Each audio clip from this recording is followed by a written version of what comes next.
Welcome to a special rendition of TruExact Show. I am joined here by my friend Brian and a special guest here, my favorite on WFAN for the past 10 years, Lori Rubinson. I am so happy you decided to join. I sent you a message probably a couple weeks ago. I've name dropped you a lot on episodes. Finally, I got your attention. However, you're an Ivy League student. You graduated from Brown, if I recall, and I misspelled words messaging you. So I was like, oh my God, I'm screwed here. And then I sent an asterisk with the correction, and I think I misspelled that too. So I was just like, oh, this is not going to happen. Luckily, you messaged me back. I really appreciate it, Lori.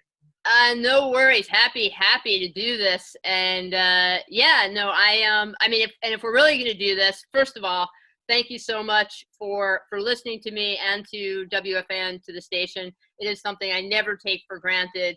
And always been picturing when you do a radio show, in some ways it can be so isolating. You're just sitting there and, you have your producer, you have somebody behind the glass, sitting there, but you're putting it out there into the universe, and you have visions of who's listening to you and how you're keeping people company. And so right. I don't take it for granted. I super appreciate it. I will say, as long as we're being accurate, you're right. Went to Brown. I also have an MBA from Wharton, so I don't always talk about that.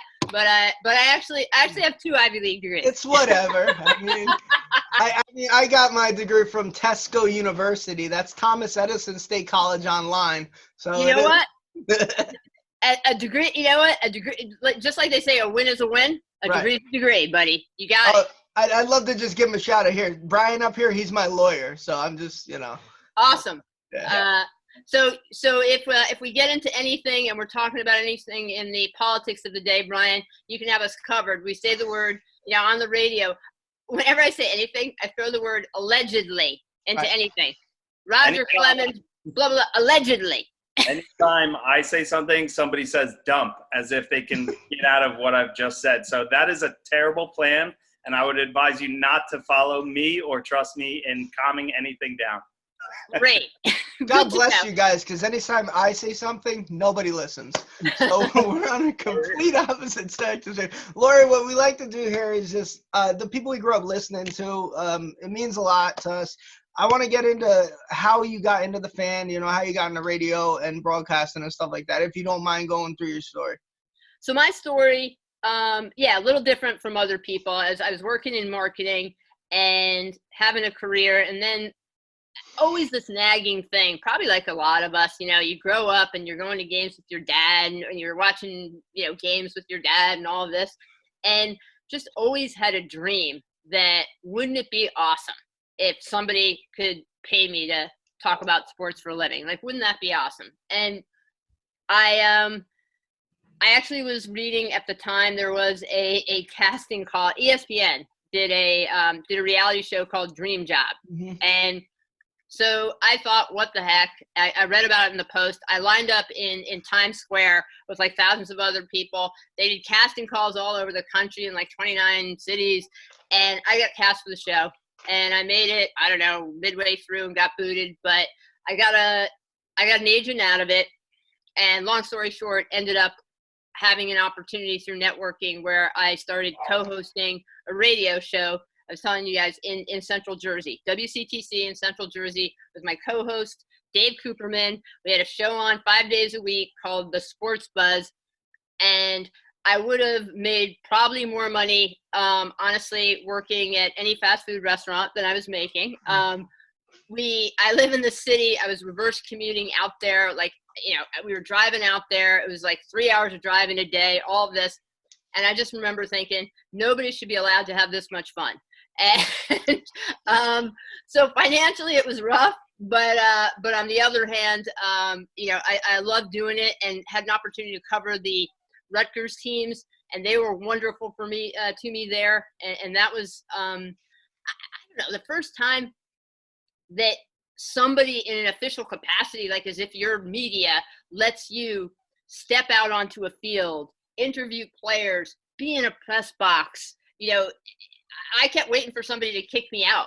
And they didn't do that.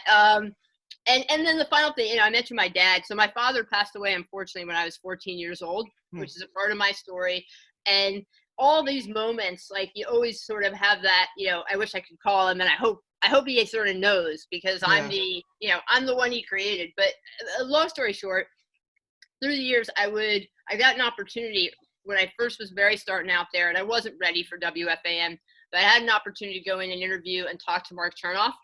Mm-hmm. And Chernoff at obviously, if you listen to WFAN, Chernoff, and Chernoff is the one who's in charge of talent and putting people on the air. And so he listened to me, and the one advice I would give to people is that a certain level of persistence, you don't want to aggravate people, right. But I kept sending him, I would email him like, hey, here's a little recording, here's a little something that I just did, here's a show, from time to time. And about every 6 months, I would send him something, and he would send back some feedback. And I would take that to heart and keep working. And finally, with that sort of persistence, one day he emailed me and said, I haven't forgotten about you. And would you like to audition on the fan? It was Memorial Day. So we're at my, probably 14-year anniversary. And he said, I think he figured I couldn't do too much damage, and put me on the air and let me audition. And, for a few hours. And the people like the Tony Pages of the world, others were so kind in being helpful to me. And I had an opportunity, and he liked what he heard, and it, kind of went from there. Now, what constitutes bothering people? Because I've sent Gio like 50 messages in 2 days. Is that too many? Yeah, that would be bother. Oh, okay, God. So difference between that persistence and stalking. Gotcha. Stalking is bad. That's a fine line. That's why I have my lawyer here. That's a fine line. Yeah. Attorney, I have to advise you not to stalk people. I allegedly sent 50 messages. Yeah. Oh, yeah. So I know. So you're a big Yankee guy. I know, right? Big Yankee fan. Yeah. Is Brian? Are you Yankees, Mets? Where are you? Yeah, I'm sort of all over the board. I go Yankees, Knicks, and then I go, which I wanted to talk to you a little bit about. I go to the Denver Broncos. All right. Rest a little bit. So I actually wanted you to tell me that John Elway can now pick a quarterback. Drew Lock is not just a big guy with a big arm. I know mentally he looks better, so he's not that. Their offense is stacked, and their defense is young enough to hold people down. So as long as you tell me all of those things, I won't jump over the balcony that I have right here.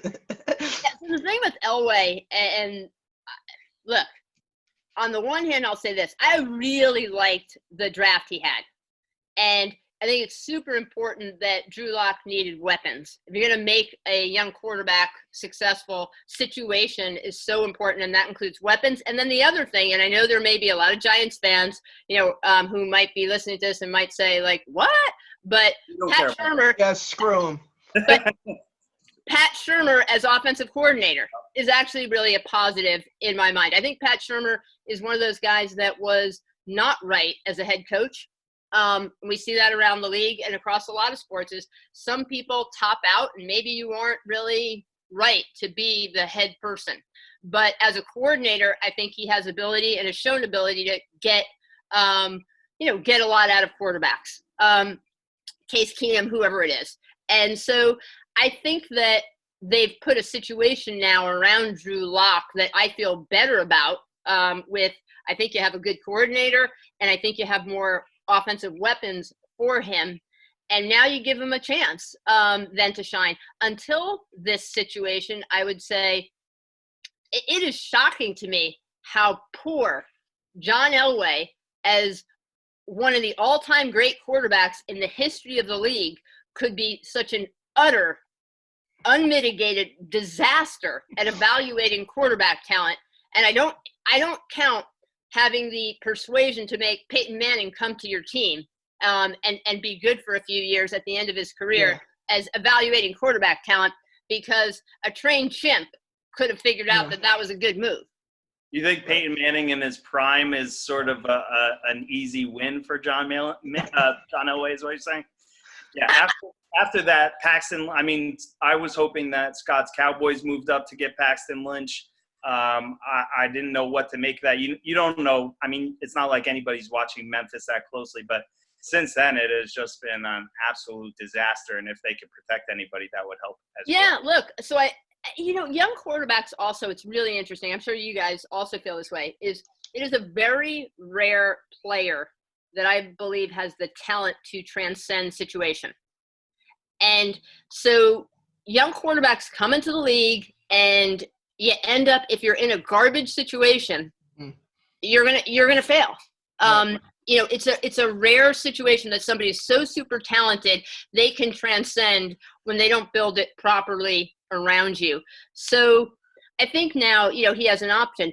Look, the thing that's probably painful, and don't tell Brian, don't tell Scott that I said this, all right? I'm listening. Just between the two of us is, so it's super painful when you mention that, when you look around at what the Cowboys have done, not just with Dak Prescott, but Jerry Jones, not one of my favorite people. And yet, look, credit to the Cowboys on, they don't get necessarily the most out of their team in terms of wins and losses over these last, I don't know, decade.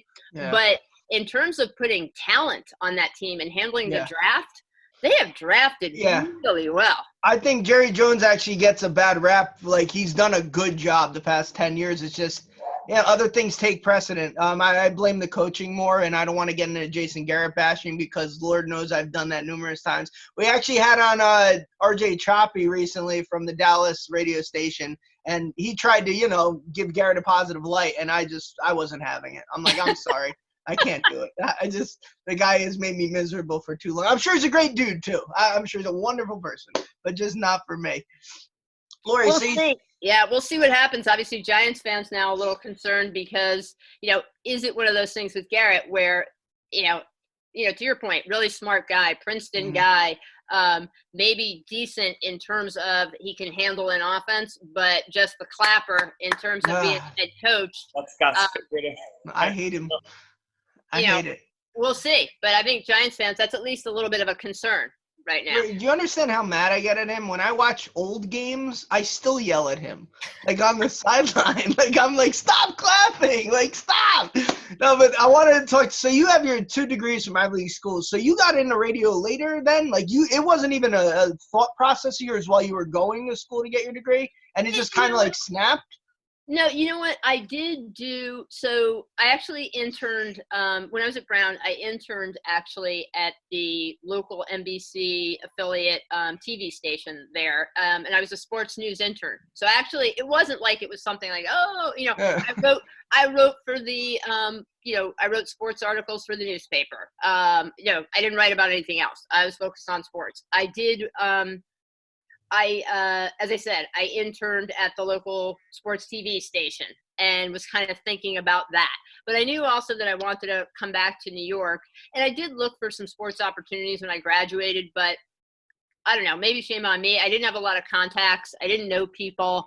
And I kind of fell into just a, more of like an advertising marketing type of job. But also I remember even when I applied to Wharton, going back and reading my application, and they asked like, where you want to be in whatever, number of years and dream job down the road, or I don't know, there was something on the application, and I wrote first female commissioner of baseball.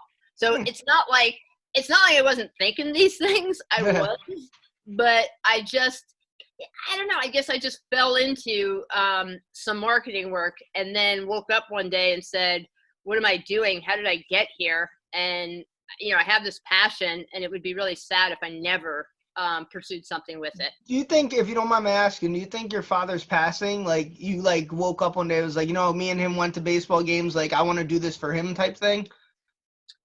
I don't think I said I want to do this for him, but it was, when I did it, I think I felt, I don't know, I felt that presence. I thought about it, and it both, I do think he would have been proud and happy about it, but I also do miss him. He was brilliant, and when I think of how I watch a game, or if you hear me talk on the radio about sports, I come at it differently probably than some of the other hosts, in the way everybody comes at things differently, whatever. But in the way I was taught to watch a game and think about a game and think about the strategy of it and certain things like that, that all does come from my dad.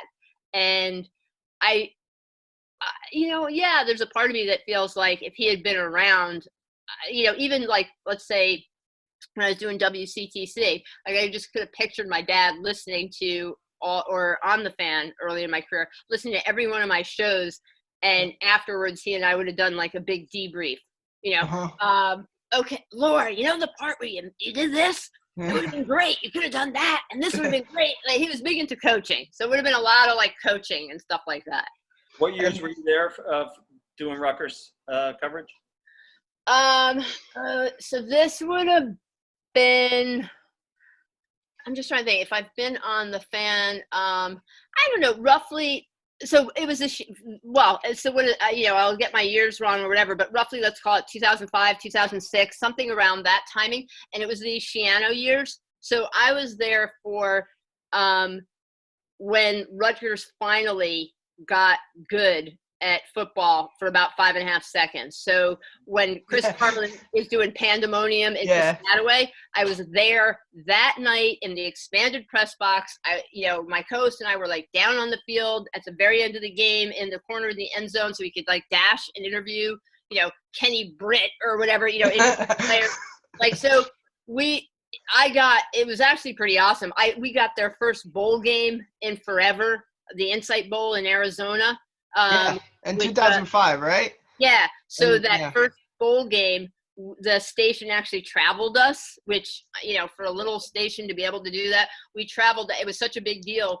We went out and did our shows remotely from Scottsdale, Arizona, and Glendale out there. And we covered the bowl game and interviewed players. And we went up to some of it though. Also, again, if you want to break into stuff. So here's an example with CTC where they sent us to Arizona to cover that stuff on our own initiative. I remember probably the following fall, or maybe early that fall, whatever it was, we went in preseason to the coaches meeting, which at the time that year they had it in Rhode Island that season, preseason.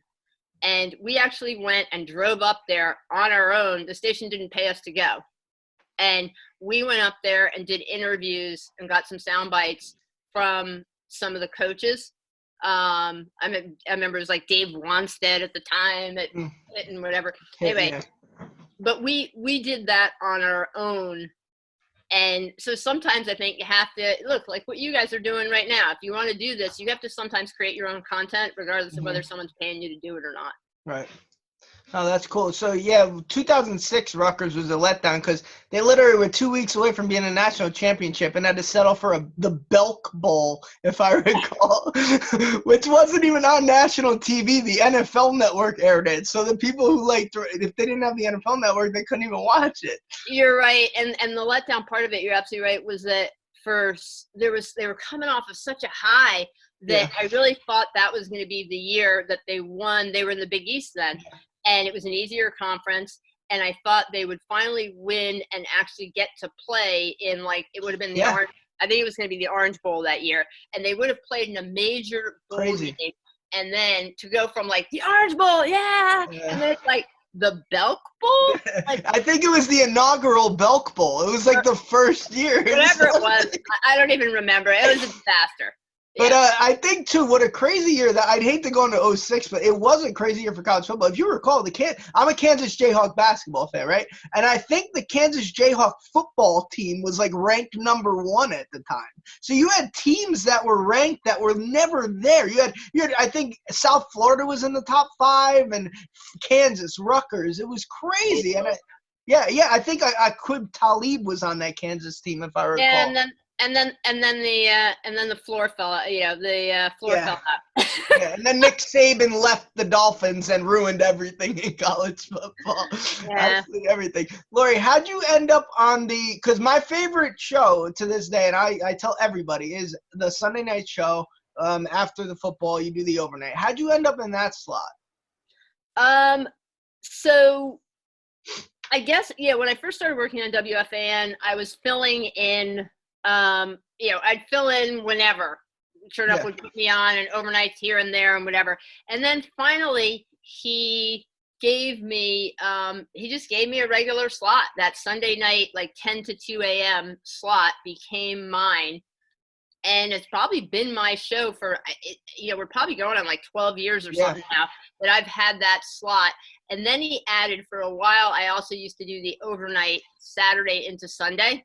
So I was doing both shows over the weekend, but because I still do a marketing job during the week, at a certain point, working 7 days a week and kind of doing all of that just became, to a point where I cut back on that Saturday into Sunday overnight and just focused on the Sunday night show. But the Sunday night show has been, it's just been a pride and joy of mine. And I love that time slot. Obviously it's hard. Football season, I go on later. And if the Yankees are on Sunday night baseball, I'll go on later. But on a typical night, and even during football season, I love so much of sports that are important happen on a Sunday.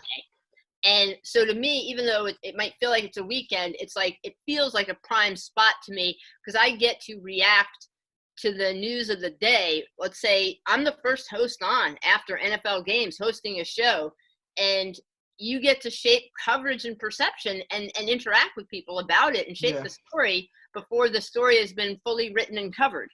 Yeah, no, I love it too, because and I personally get pissed when the game's going on longer, and it's a game out, and the game ends, and I'm like going to bed. I have WFAN. I'm like, all right, Lori's show's coming on, and then they have to do the recap, and so I'm like, come on, just get to the damn show. You know what? I don't think I'm allowed, or I'm not supposed to probably say, whatever. But those, I know fans say it all the time, and it's true. Look, we have to pay the bills, but those post game shows do go on for a while. Let's just say that. Absolutely. When I really became a fan of you, I might be getting my dates wrong. Were you on? You'll probably remember this. It was December of 2011, the Victor Cruz Jets game. Oh yeah. You were on because you had like a holiday schedule, and I remember being pissed off as a Cowboy fan because Victor Cruz had a 99-yard touchdown catch, and I'm like, how horrible this is.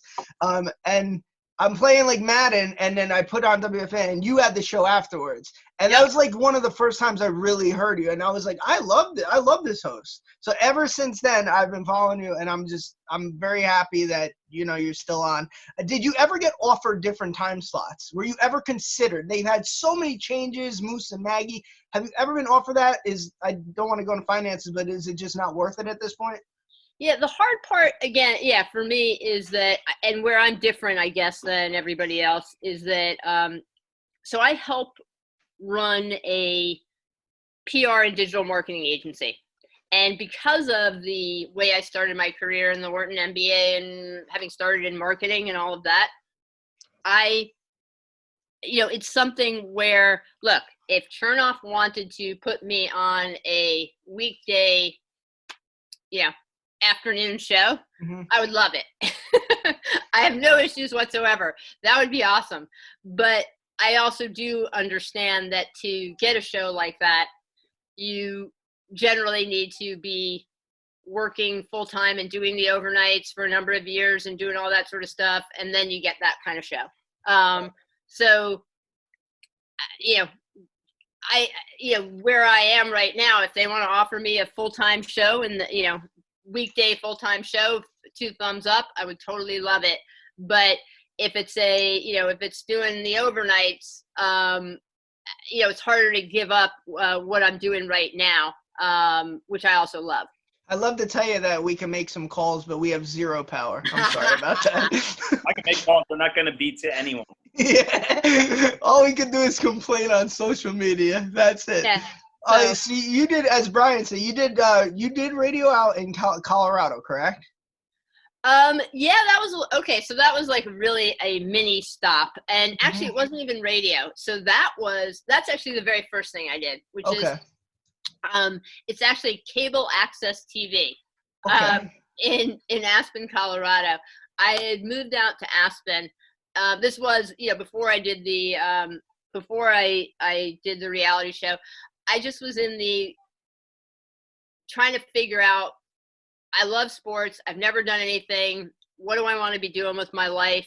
And I was hanging out in Aspen and just honestly, like skiing and hiking and just sort of doing my own thing, and had an opportunity to, there was a guy who hosted a cable access show out there, talk show about politics and Aspen issues and things like that. And honestly, I think he was probably like flirting with me, and he was like, "Oh, you should be on my show sometime." And I said, "Dude, I don't really know anything about Aspen politics." He's like, "Well, it's a shame. Before you go home," I think I was out there on vacation, maybe even. He said, "Before you go home, I'm going to be doing a show, but I don't know. It's about the upcoming NFL season, so that would probably be weird." And I was like, "Oh, no. Au contraire. That's actually a show. That's something I don't know anything about local Aspen politics, but I do know about the NFL."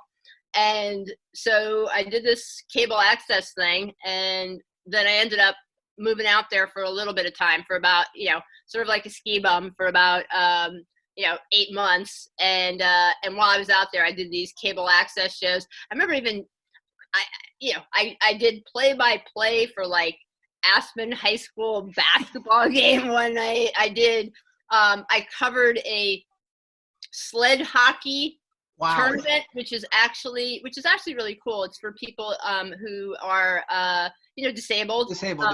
Yeah, and so they playing hockey in sleds, and so I don't know. I would cover all kinds of things out there, but again, it goes back to sort of the persistence thing. Is no one's probably going to hand you one of these things, and you have to get lucky, no doubt, if you want to get a job in sports. But sometimes you also show up in all kinds of places and do some things, and you never know when an opportunity comes around. I must say, what if he was flirting with you, hitting on you? What a miserable attempt for a self-respecting man. Do you want to come on my show and talk local politics? Oh, no, thank you. Oh, you probably won't want to talk sports then. What? Yeah.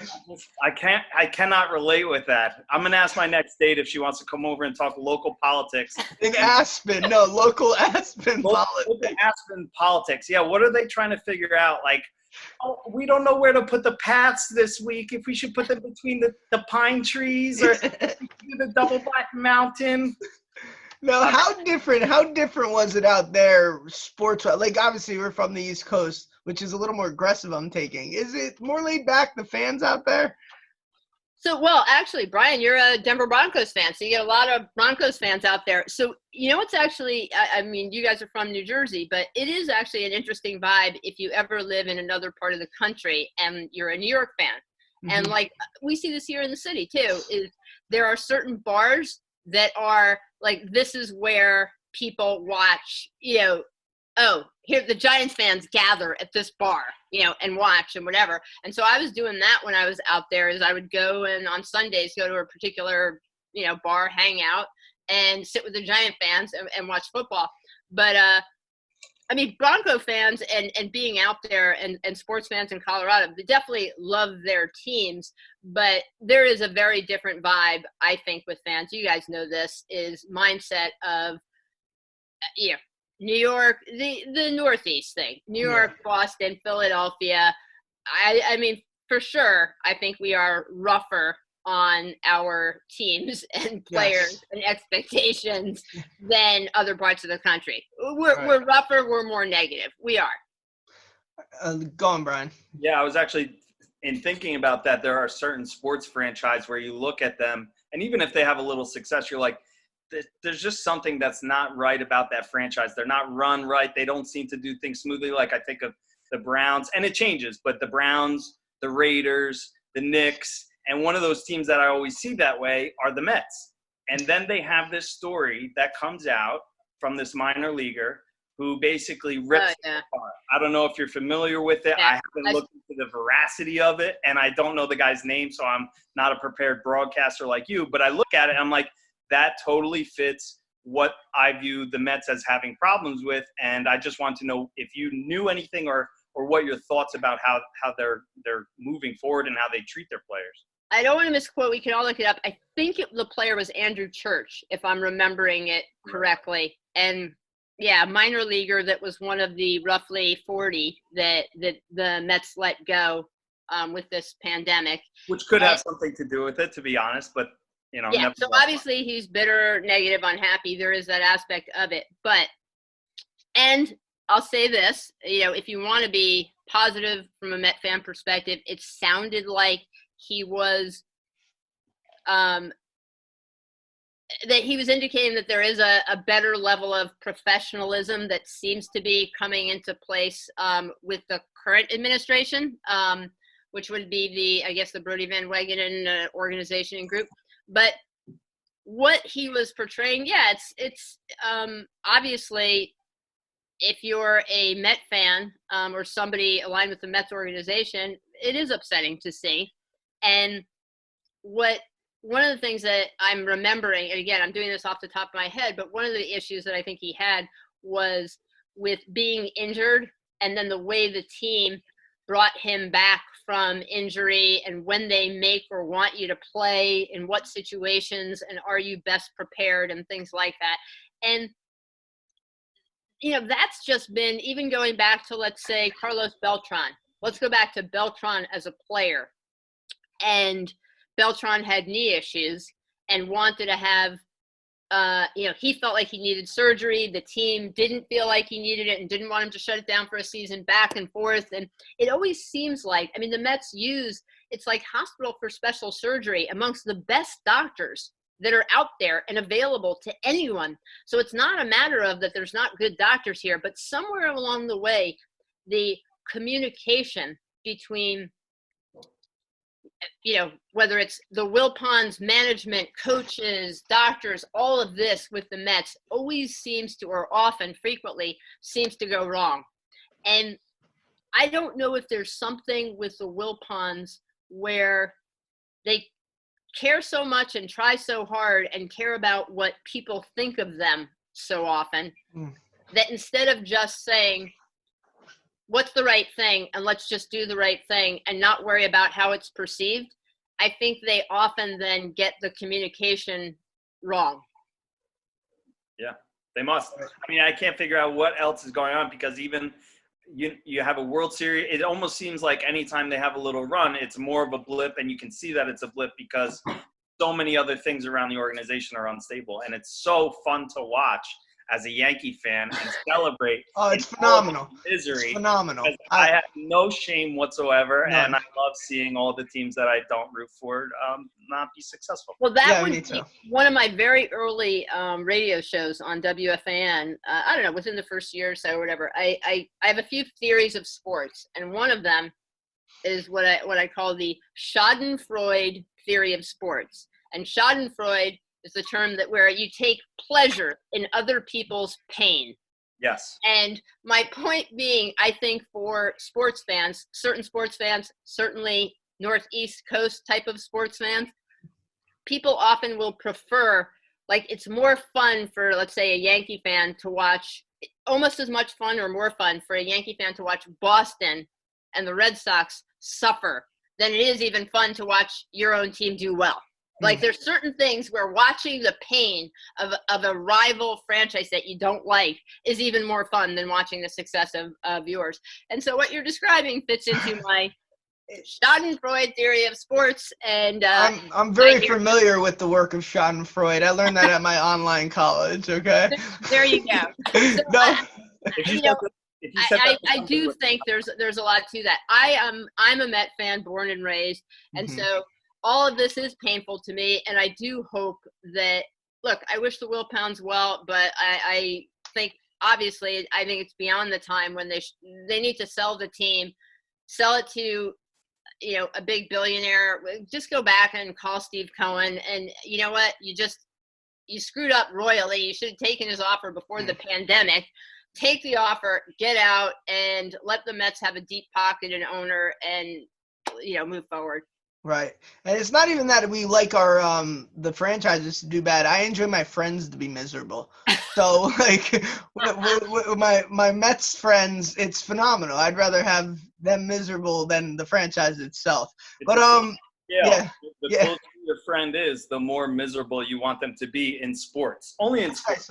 Only in sports. Although if they're like walking and their pizza falls on the ground, that's equally hilarious. Lori's like, what did I get myself into here? No, you know what it is? There are definitely things like that where I think to myself, there are some times where I just don't understand men. You know, I can't help it. There are times when I'm a chick and like, I feel bad. My friend drops a piece of pizza on the floor, and my reaction is, oh my God, oh, do you want half of mine? Like, that's a response. You understand when my friend has a bag of Doritos and leaves the table, I crush him. So, like, that's my humor. No, but that is right. As bad as I get is I secretly take 2 Doritos while they're gone. That's about as bad as I get. Wow. I don't want to get on your bad side. I know. Crazy. No fury. Fury. Lori, I want to get into baseball. So, are we going to have a season? What's your thoughts on the whole thing? Are you on the side of the players, side of the owners? Should they just put their – never mind, but – And why do the players always get shit when never mind. I'll let you go. All right, so I think there's 3 questions there then. So is there going to be a season? Whose side am I on? And why do the players always get shit? We've got 3 questions. There you go. Question 1, is there going to be a season? I'm still going to lean towards yes, though, look, I'm really pretty close to 50-50 because of the way, time is passing and I think both sides, there's legitimate hatred, like animosity, serious ill will on both sides. And that's not super helpful. You need to have some level of relationship, especially at that top level. And I think between the commissioner right now and the head of the union, I don't think we have it. And because we have relative inexperience at the head of the union in Tony Clark, it's a former player and obviously a good player and a good person, but not an experienced legal negotiator mind necessarily. So then his number 2 is also not particularly experienced. And then you have them then relying on Scott Boras, at the super agent. And so he's stoking the fires and just wants the players paid more and all of that. So I worry that right now you have 2 sides at the head without much of a great relationship. And, I am concerned. If you're asking me, is there going to be a season? I lean towards yes, only because it would be so stupid. And, if their mandate, the commissioner's real charge, when you look at his job description, is the good of the game. Promoting the good of the game, serving the good of the game. Now, of course, that's, serving the owner's interest. That's what he's really supposed to be there to do. And if anybody cares about the good of the game, we've got in a year, we have a collective bargaining coming up.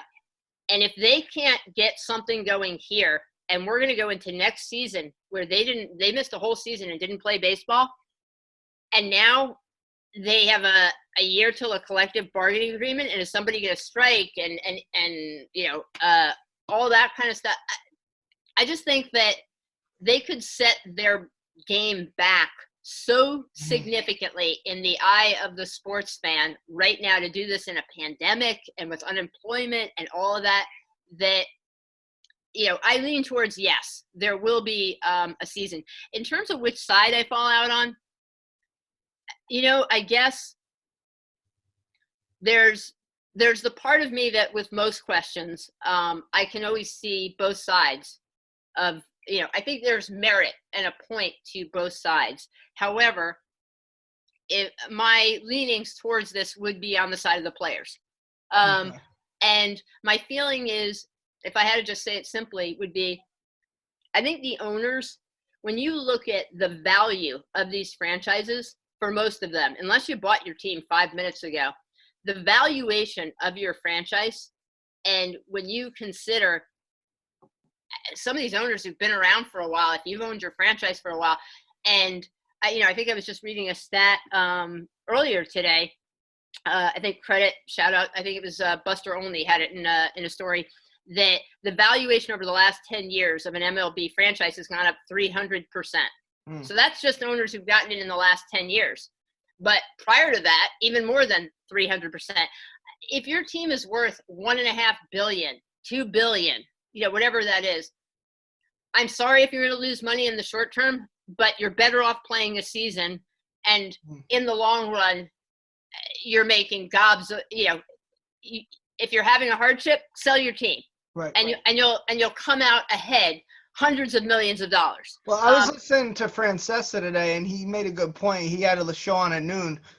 He said that 94, they're lucky they had the home run thing going on in 98, or it may have never recovered for a decade. So do you think we could have that same situation? Like it won't recover for a while? There were two factors that everybody credited coming out of 94 and baseball, obviously the strike and the strike shortened season.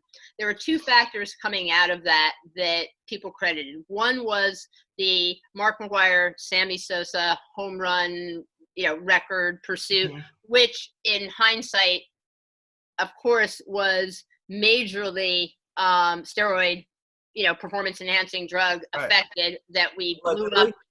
What? Allegedly. I threw a word in that I actually hate, and that's allegedly. So allegedly, except for in the case of McGwire, he's basically copped to it. Yeah. So Sosa may not have copped to it, so we can throw an allegedly in there. But in McGwire's case, he has admitted it. So I know how he feels. I once tried to cork a stickball bat to win a home run derby, but it actually broke apart and like the cork flew out the tip. There you go. So the other big story at the time that helped bring baseball back was Cal Ripken's pursuit of and then passing of Lou Gehrig's all-time consecutive games played record, Ironman record. And those are two really unusual circumstances. And in terms of, so those two things I think helped significantly. And then the other thing that helped significantly, and a lot of people talk about those two factors. The other thing that I think helped significantly in terms of just baseball's economics and helping baseball economically was that baseball was ahead of all the other sports on its digital leadership. And with MLB.com and MLB TV and the MLB, advanced media, they led all the sports in that. They were terrific at it, and led by a guy named Bob Bowman, who was the CEO of launching that and ran that. And so economically, all the revenue that poured into the game because they were so good at unleashing digital revenue. Think of all those factors and think of today. Look, we don't know what's around the corner, but I don't think you can bank on a home run chase that right. To your records and steroids, allegedly steroids. I don't think you can bank on one of the most storied records in your sports being, taken over by a player who was quite celebrated and, in a Cal Ripken, in the game. I don't think you can bank on that something as massive, sea-changing as digital media and the economics and what that would mean is going to happen. So, I think to expect that to help you heal, I think it would be catastrophic for the game and the brand.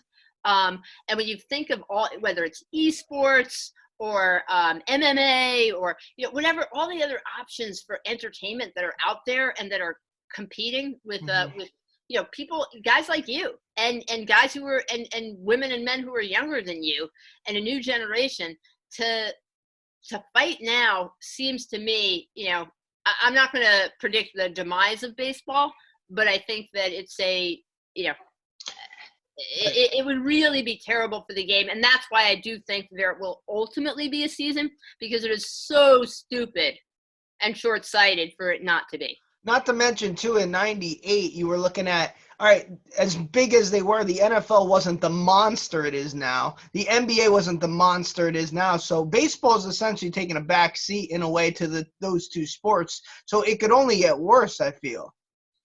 Yeah, and I also, whether it's college football, and as I said, I don't know, WWE or, other things, just whether you want to consider that a sport or not, just the entertainment value of it. There's other, again, Fortnite, esports, whatever, all this other stuff that's out there.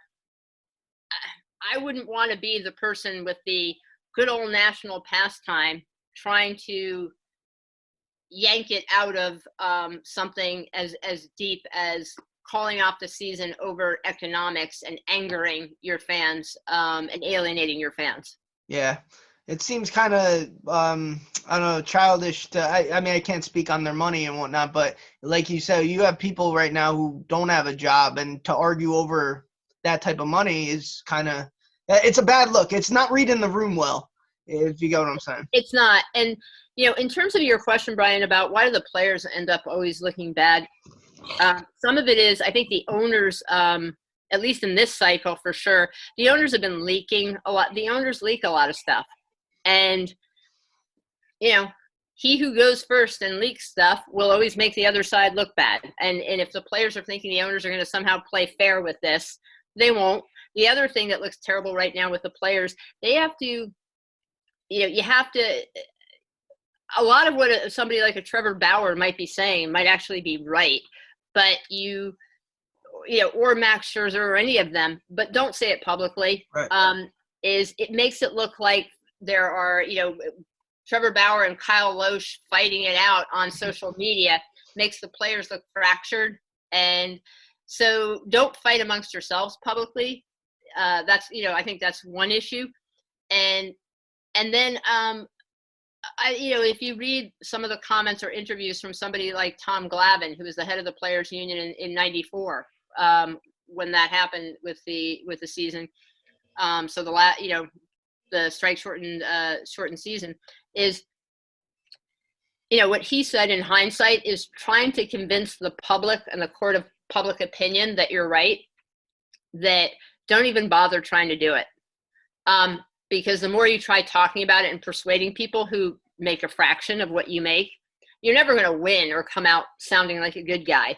So probably the less you say, just, try and negotiate and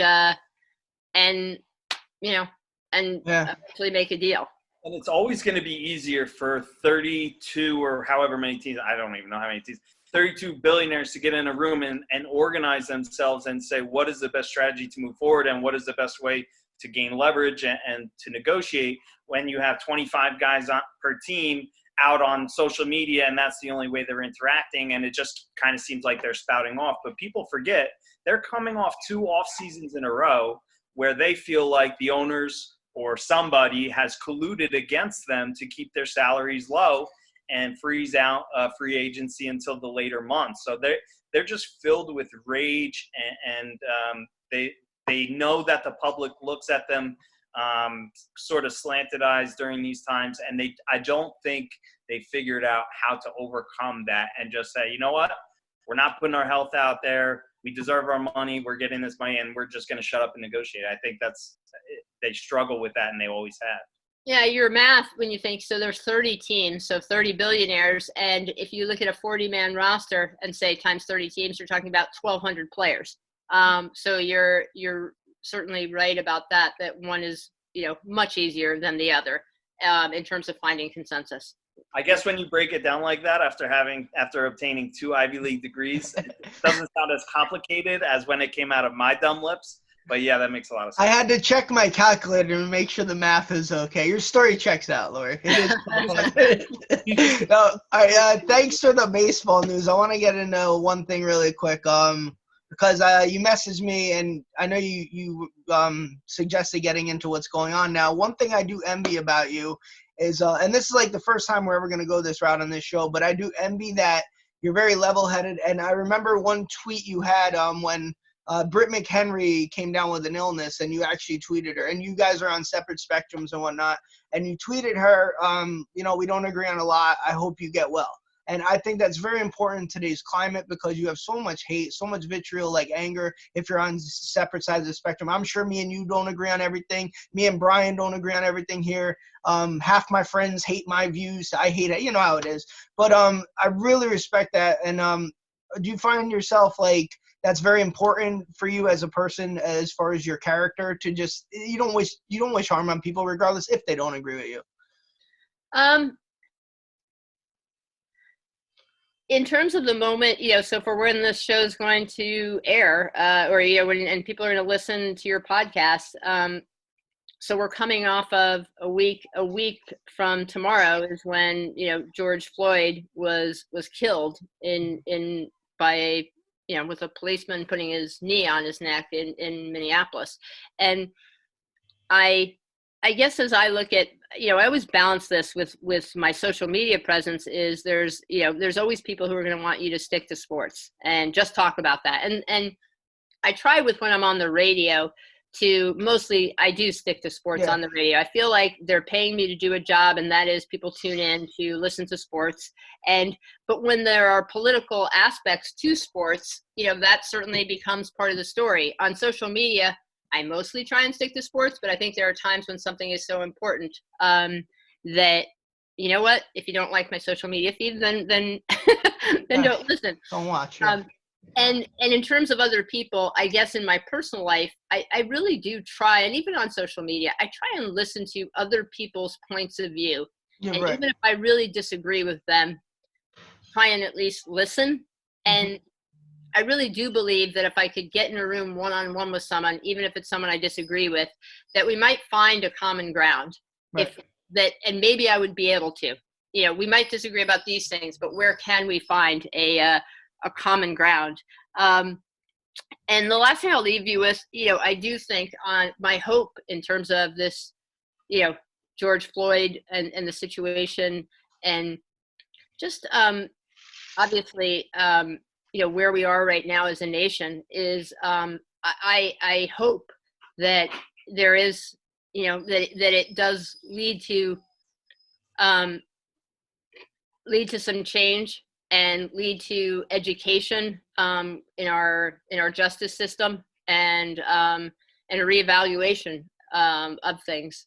And so that's my hope. But dialogue is extremely important, and I'm glad you brought that up, because I would say even within 7 or 6 years ago, I had different viewpoints when stuff like this would happen, and I was able to I used to do a podcast with a couple other people, and I had conversations with one of them, and we would always discuss stuff like this, and I would say my mindset did a complete 180. It did change, and I think that is very important, instead of just lashing out on people, because half the people who hate you on Twitter and comment, they're not that mean in real life. It's just you're behind a keyboard, and if you met in real life, you'd realize you have more in common than you think you do. So I do appreciate you doing that. Yeah, my social media point of view, but I think it's very different than most people's, which is I always feel like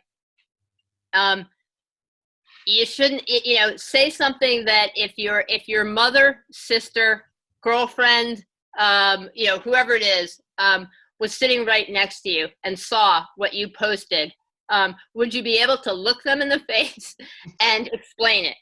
And I wouldn't be able to tweet anymore. I would be SOL. And if you can't, then you probably shouldn't post it. And I'm not saying everything I post is fantastic, but I try and hold to a standard that if I was going to have to look you in the face, if I'm posting something about you, if I was going to have to look you in the face, right now we're looking at each other across Zoom. If I'm going to look at you this way, I should be able to at least explain it, even if you're going to hate what I wrote. And I feel the same way, even if it's, it always bothers me. It's not easy to call for the firing of a head coach or a general manager, things like that. That's somebody's job. It's their dream job. I get that, but I hope that I base it on things where it's performance driven. I have issues about it. And if I had to sit across a Zoom call and look somebody in the face and say, well, here are the 3 reasons why I think this should, unfortunately you weren't very good at your job. They might think the same of me, but I can at least back that up. Right. That's very noble of you, especially in today's society with everything going on. So I really found that really nice of you, because you had people commenting on her just like, oh, you deserve it, and you're just like, no, you don't deserve that. Nobody deserves to die in that aspect or get sick. So that is really, really nice of you. I'm glad you have that in your mind. Before I let you go, because I know you're busy and stuff, I have a few questions for you. We'd like to do some questions at the end of the show just to lighten the mood a bit. So you ready? I'm ready. All right. 86 Mets or 86 Giants? Oh my God, that's brutal. I know. I thought of these. It's just I thought of these all day. Wow, Diabolical. that's really hard for me. Those are like my two teams. Those are my first two, like championships. Gotta pick. Wow, 86 Mets or 86 Giants. Okay, slightly in here. Football is my favorite sport, so there's football is my favorite sport, but I'm still going to say 86 Mets because, look, with the Giants, there's 86 Giants, then there was the 90 Giants, then there was the 2007 Giants, then there's the 2011 Giants, and for Giants, as great as 86 was, the 2007 and 2011 seasons were so magical in their own crazy ways that, I'm going to go 1986 Mets. All right. Keith Hernandez and that whole gang. And also the way that was so magical and crazy. And they were, they should have lost, and Buckner and Mookie Wilson and all of that. So, 86 Mets. 86 Glad you brought up the 86 Mets because I got another one for you. Ron Swoboda or Ron Darling? Oh, wow. Well, I would go Ron Darling, but just because, Swoboda, I'm sure that if you asked a Met fan who is a little older than I am, they might say Swoboda, and he might be their guy. Yeah. But so for me, it's more 86 Mets and Ron Darling. All right. Justin Tuck or the book Tuck Everlasting? Both. Gotta pick one. But I'll go with Justin, Justin Tuck, not only, of course, a terrific Giant, but a lot of respect for him personally. Actually, share the alma mater. He went back and got an MBA from Wharton, and is working in finance now. And so a lot of respect for him, both as a player and also what he's doing with his life. Right. And just a useless statement about how big NFL players are. Notre Dame grad, go Irish. Mm-hmm. And I saw him at the Notre Dame-Syracuse game where Notre Dame lit them up on the sideline. Nice, very nice guy saying hi to everybody. Mountain, monster human. Mountain. Huge, gigantic. Yeah. I just can't. I'm 5'7", and he just, it was intimidating. They're big. They're big. You don't think you could beat them up, Brian? I think I could take him, but only from behind if he was not looking, and I had a metal bat. All right. Corey Webster or Webster's Dictionary? I'll take Corey. All right. Corey came up big in when he needed to, in big moments, and that's about, I don't know, what was he, a second round draft pick? That's about what you want to get out of a second round draft pick. You know what? I'm saddened by the whole DeAndre Baker thing. I hope that works out okay, whatever, but I don't really know what, we'll see. That's a big allegedly. We're just going to throw allegedly all over the place. Huge allegedly. I don't know what I'm talking about. I just say allegedly. I don't know. Yeah, but I was hoping, there's one when you mentioned Corey Webster where I was hoping with Baker where, sometimes players at cornerback, you struggle in that rookie season and then it comes together better. And Baker was certainly one of those where he just got better and better. I think this one's going, bro. Yeah. Mr. Met flipping off a fan or Bobby Valentine in his glasses and nose and mustache costume? No contest, Bobby V. Love Bobby V in disguise in the dugout, which is basically that was like almost a flipping out of the powers that be in the sport. Like, your rules don't apply. I'm going to make fun of them. Time out. I actually did some marketing work with Bobby V in his post-Mets career or whatever, and super smart guy. And so anyway, I'm a Bobby V fan. All right, this one I think is going to be hard because this Met never won anything for you guys. John Maine or just the state of Maine in general? The state of Maine. Not hard at all. Poor guy. Not hurt at all. No, you have lobster rolls. You can go Right. hiking. Beaches. The state of Maine's lovely. John, Maine, yeah, totally underwhelming. Sorry, John. This one really, I asked all the sports people this just because I'm a Cowboy fan, and I'm at 4-1 right now in my favor. Tony Romo or Phillip Rivers? This could decide our friendship. I see your point. That's interesting. Oh, boy. Do it. I'm not. You know what? I like Romo better as a person, he's obviously phenomenal as an announcer. I think he had a ton of talent. But when you look at the career and the teams around them, I mean, both guys, I would actually say, as much as I like both players, I would put both in the category of not doing enough when it mattered most. Who would you take to start a team, though? In their primes, at their best. On a Tuesday in 1990. All right, if I had to, I probably would take Romo, and for the sole reason of Phillip Rivers' throwing motion makes me insane, and I hate watching it. And so if he were on my team, if this had gone differently, and instead of the Giants actually, trading and ending up with Eli instead of Rivers, picture like a pitcher whose throwing motion makes you crazy and you hate watching it. Like, that's how I feel about Phillip Rivers and his throwing motion. It's that weird sidearm. It's an ugly, it works for him and it's accurate for him. It is unpleasant to watch, for me, to watch Phillip Rivers throw. And Tony Romo, the swashbuckling, in and out of the pocket, all over the place and all of that, more fun game to watch. Right. Lori, jump shot is the equivalent of Phillip Rivers' throwing motion. Yeah. Who'd you say? I didn't hear. Sean Marion. Oh, yeah. Yeah. Horrible jump shot. Absolutely. Lori, thanks for coming on, taking the time out. Where can we catch you? Plug your social media and stuff. You can catch me. Certainly, the biggest thing would be on Twitter @L Rubinson. So you can follow me on Twitter, which would be awesome. And talking with Mark Chernoff, I think some of the as we get into the summer months, I think some of us part-timers will be back on WFAN. So I expect to be back on the fan and doing the show. All right, I'll have to call in and just bother you one night. So hopefully you let me through. That's where we're getting into the whole stalking thing again. You're doing it. Stop. It's been a pleasure, gentlemen. Take care. Thank you.